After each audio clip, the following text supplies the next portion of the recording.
So first, Deputy O'Gorman. Morning. Thanks. Thanks very much for your presentation this morning and for your submission as well.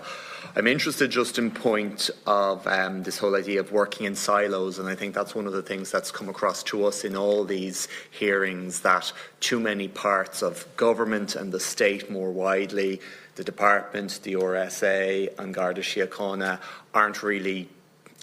aren't working together on this particular issue. And you're reasonably complimentary in your submission on Vision Zero for the RSA, but I think you say that it could be better adopted. Its principles could be better adopted across strategies maybe done by other parts of the state.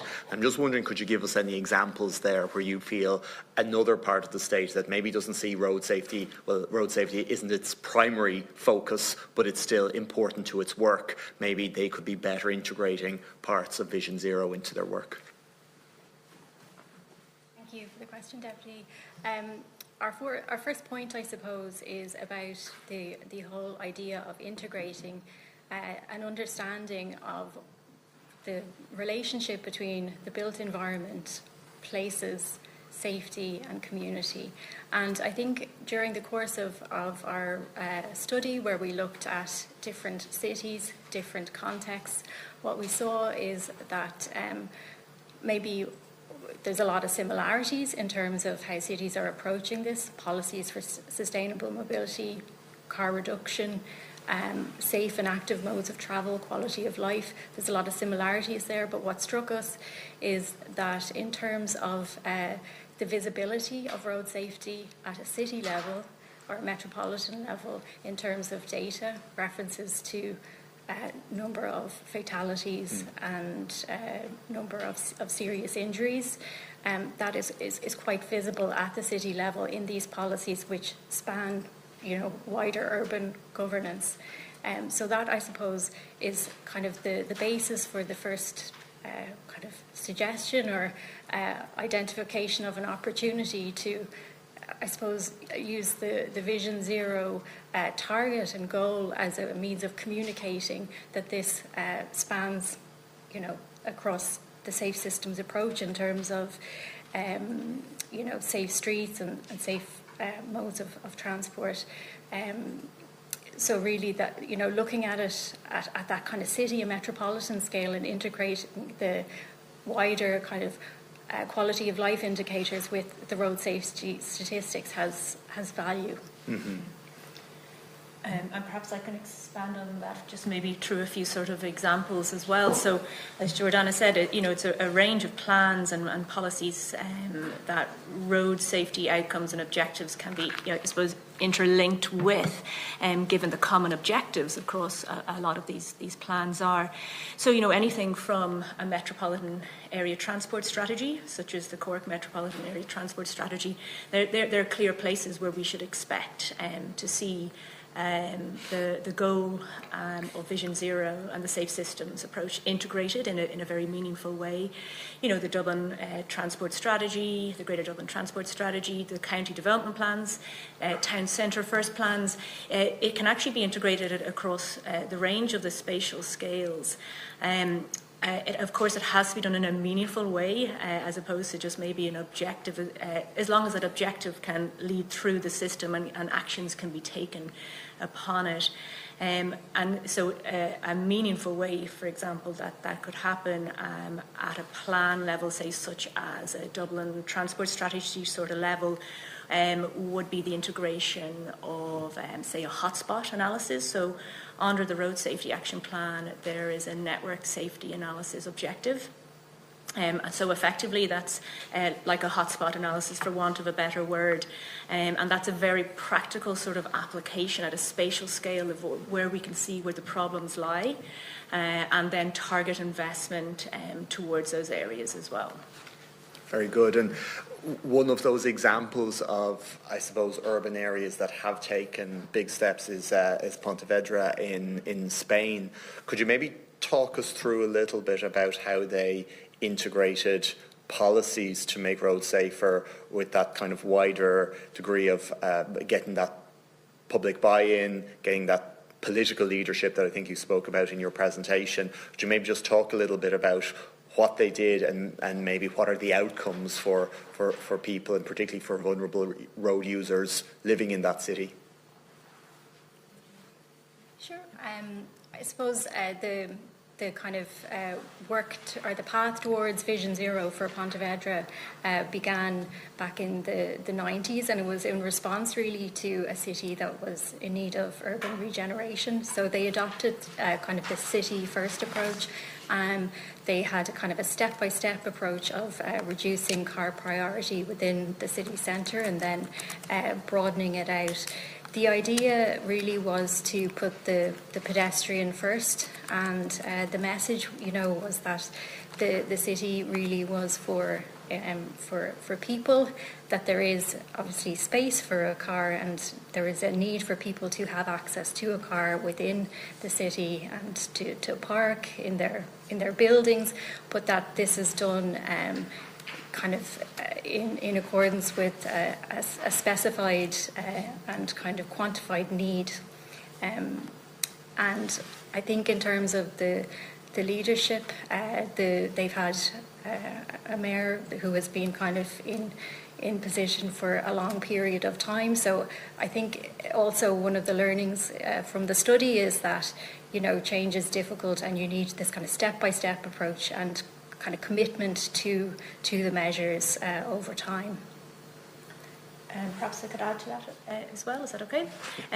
So the mayor that Ms. Corrigan referred to there, he's been in place now, I think, for 7 elections, and he's actually a doctor. He was a local doctor in the area, and he sort of felt his city was a sick city, so that he wanted to do something about it. He just sort of seen the city that was declining around him, that had increasing road deaths and serious injuries, that really wasn't meeting the goal of how he knew a city or a place should be to be. So that was sort of I suppose, the mandate that he ran on, this sort of need to fix this sick city.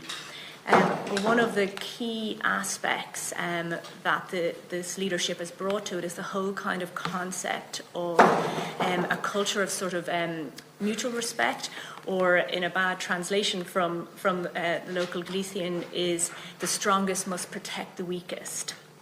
And that's the kind of culture and messaging that has been very much so part and parcel of the transformation of their city. So with regards to that, if you're in a vehicle, you have a responsibility to protect and look out for pedestrians and cyclists and those, say, on wheelchairs or other mobility aids. And if you're on a bicycle, you have a responsibility as well to look out for the people. So it's this sort of hierarchy of a culture of respect, which very much so aligns with that sort of policy of the pedestrian first.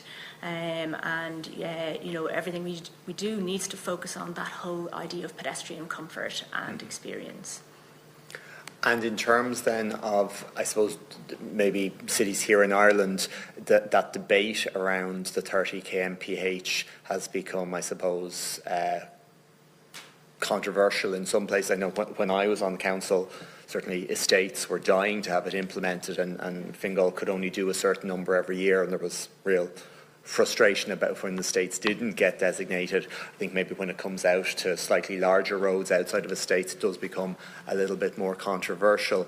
But do you see that the 30 kmph as a particularly in urban areas as a really important step in terms of achieving the Vision Zero goals, but also in terms of ensuring vulnerable road users are made more safe? We won't achieve Vision Zero without it. Yeah. The evidence across the world, but across Europe, is really, really strong in this regards. There's, say, 200 French cities have already implemented it. There's been, a huge number of recent studies that have looked at all the European cities that have actually introduced it. And it is a really fundamental way to achieve a reduction in serious injuries and deaths, and to protect the most vulnerable that there are in our society as well, but also to increase the vitality of our communities and to regenerate our communities, to meet other goals such as sustainable mobility and emissions reduction. So it's a wide range of outcomes that actually can be achieved with it, but it's an absolutely fundamental and essential part of it. There's other aspects to it as well, reducing the volume of traffic through, for example, through traffic in city centres. That's also a very important aspect of things as well. There is an acknowledgement that, change is difficult, and, every city and town in Ireland is no different to every city and town, in the rest of the world that has gone through this. It is a difficult process that involves, leadership, community engagement, but also sort of the ability to hold the line and, work towards a vision and achieve that. Chair, can I put one more question? Do you There's mind? there's no clock on. Grant. Just in terms then, I suppose, kind of on whom does the burden of responsibility fall for maintaining their safety? And I suppose maybe the motorist versus the more vulnerable road user. I would have had a debate with the Taoiseach a couple of weeks ago about what looked like it was going to be an attempt to bring in mandatory bicycle helmets for a while, and which Taoiseach, in fairness, clarified that wasn't happening. But I know even in the last week or so, a local authority, and I'm sure the chair is probably familiar with the local authority, brought in a motion that all non-motorist road users, so cyclists and pedestrians, should mandatorily be wearing high vis. And I'm just wondering, where, I suppose, in terms of the research and the best practice you've seen around the world, where does that balance lie between what's the responsibility on vulnerable road users versus what's the responsibility on motorists to try and bring these deaths down? Essentially international, I suppose, best practice and international research all points towards this concept of, I suppose, Vision Zero and the safe system, which I'm sure that you've probably heard other people talk about, and that people will make mistakes, but our road system has to be, our street system designed in such a way that if there is a collision, that the severity of that collision does not kill the person or does not result in that person being seriously injured. So there's that aspect of it. Then there's the user hierarchy aspect of it. And even thinking about how the Mayor of Pontevedra referred to it, the strongest must protect the weakest, although it's not the greatest translation, but we can understand what that means. There's a responsibility if you're travelling at a higher speed to protect and be careful when you're around others that say are around travelling by foot or bicycle, for example. Regarding things like mandatory high-vis vests or mandatory helmets or anything like that, I understand these generally come from a good place. People are generally want to do their best to come up with something to help. And of course, in dark winter months, it's advisable for our cities and towns to have brightness. For people to light up. If you're on a bike, you already are supposed to have your lights on. But if we shift the blame to that person, then we don't address the fundamental issues, which are speed, particularly, and speed being the most important thing that has to be addressed. There's also a lot of unintended consequences. In fact, if we ever did introduce something like that, what actually probably would happen is there'll be an aspect of risk compensation. And what I mean by that is you will get, for example, drivers driving closer to people on their bikes who maybe have, a high-vis vest or a helmet on in that case, because they think, that's okay, I can compensate. They know, and we know, and how the whole thing needs to work, and so that aspect of risk compensation is a real one. Plus, another aspect that can happen is that we can actually turn people away from the very activity that we want them to do. That's the issue I raised in the Dáil, that this idea that you'd be criminalising somebody who didn't like. I always, 9 times out of 10 when I cycle, I put on the helmet because I just feel safer with it. But the idea that the one time you didn't, that you're risking criminal sanction, it does make cycling less attractive. And the same way, if you're, particularly going for a walk, I think to mandatory have the high vis, and that you're, committing some sort of an offence. Yeah. I think that's, for anyone who's just going out for a walk, I think that's a fairly. And we really want people to go out for a walk. We really want a whole people range of reasons. To hop on their bike and Can I ask, Gerald? Can I ask, just in terms of, I put a question to our witnesses earlier on about the issue of camera enforcement strategy, and I've been kind of raising the point that there is a report that's been waiting for publication now for quite a period of time. Again, in your research, do you see a benefit to kind of using cameras, maybe red light cameras, and that as a key part of, I suppose, honing in on, those road users who aren't obeying the law? And would you welcome the rapid publication of that report?